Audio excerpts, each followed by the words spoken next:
नमस्कार विद्यार्थी मित्रांनो तसेच पालक, मी doctor Vishal Khadse, Leela Madhav medical guidance centre Nashik.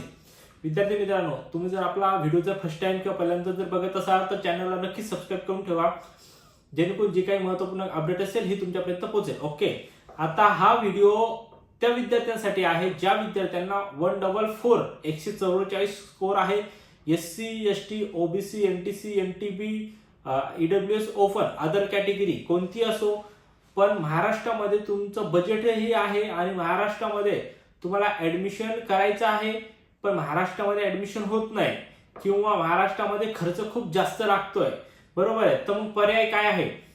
आता महाराष्ट्रामध्ये ऍडमिशन घ्यायचं आहे पण रिपीटही होते. मग दुसरा ऑप्शन म्हणजे जर बजेट असेल तर हो, महाराष्ट्रात ऍडमिशन होऊ शकते. उद्या आणि परवा 2 दिवस तुम्ही संपर्क करा, ऍडमिशन होऊ शकते. पण दुसरा पर्याय बजेट ही कमी आहे आणि बीएमएसच करायचे आणि महाराष्ट्राच्या जवळपासच करायचंय, तर मग मध्य प्रदेश भोपाळ एक चांगली संधी आहे. जर लवकर तुम्ही निर्णय घेतला तर एक 15 ते 16 लाखापर्यंत तुम्हाला चांगलं कॉलेज हे भोपाळमध्ये मिळू शकते आणि ते सुद्धा महाराष्ट्राचे विद्यार्थी असतील अशा ठिकाणी. ओके, त्यासाठी काय करायचे तुम्हाला, फक्त तुमचा जो स्कोर आहे तो 144 प्लस स्कोर पाहिजे तो, आणि तुमचं जे काय आहे ते जे काय आहे ते रजिस्ट्रेशन तुमचं पाहिजे.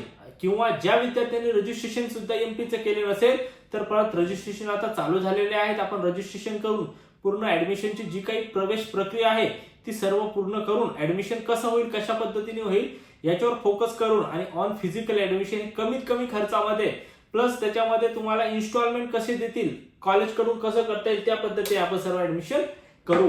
पण जर तुम्ही रिपीट ऑलरेडी 1 किंवा 2 अटेम्प्ट तुमचं रिपीट झाले आणि रिपीटचे काही तुम्हाला रिपीट करायचं नाही आणि आधी तुमचा निर्णय होता की महाराष्ट्रामध्येच ऍडमिशन घ्यायचं आहे, पण आता तुम्हाला महाराष्ट्राच्या बाहेर सुद्धा चालेल, तर मध्य प्रदेश हे एकदम चांगलं ऑप्शन आहे. आता बऱ्याच विद्यार्थ्यांचे कॉलेजेस आम्हाला कमी स्कोर आहे, मग आमचं होईल का, तर नाही. जो काही ओपनचा क्वालिफाय क्रायटेरिया जर महाराष्ट्रात असेल तर तो सुद्धा कर्नाटका आणि एमपी साठी तोच क्वालिफाय क्रायटेरिया लागत असतो. आता 113 प्लस विद्यार्थी आहेत, पण महाराष्ट्रामध्ये मॅनेजमेंट मध्ये सुद्धा त्यांचं बजेट आहे, पण महाराष्ट्रामध्ये ऍडमिशन होत नाही.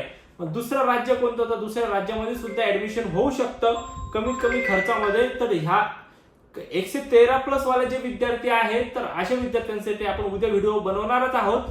त्यांचं सुद्धा कमीत कमी खर्चामध्ये आपण ऍडमिशन कुठं होईल, कसं होईल आणि कशा पद्धतीने होईल याच्यावर जास्त फोकस करूया. ओके, जर हा व्हिडिओ जर तुम्ही फर्स्ट टाइम बघत असाल तर चॅनलला नक्की सबस्क्राईब करून ठेवा, जेणेकरून जी काही महत्त्वपूर्ण अपडेट असेल ही तुमच्यापर्यंत पोहोचेल. ओके, आणि आतापर्यंत जर तुम्ही चॅनलला सबस्क्राईब केलं नसेल तर चॅनलला सबस्क्राईब करून ठेवा, जी काही नवीन अपडेट असेल ही तुमच्यापर्यंत पोहोचेल. ओके, भेटूया आपण नेक्स्ट व्हिडिओमध्ये. थँक्यू, धन्यवाद.